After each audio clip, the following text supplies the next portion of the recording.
Peace and love, everyone. This is Sister Iman. I am dropping another video. In this video, this just in, there were 2 earthquakes that happened in the Los Angeles area.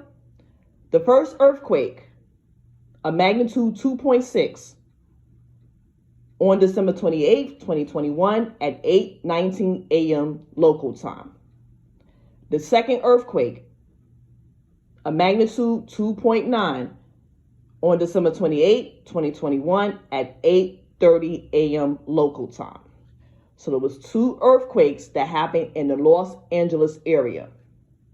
So what I'm going to do, I'm going to post a link to this article under the video title.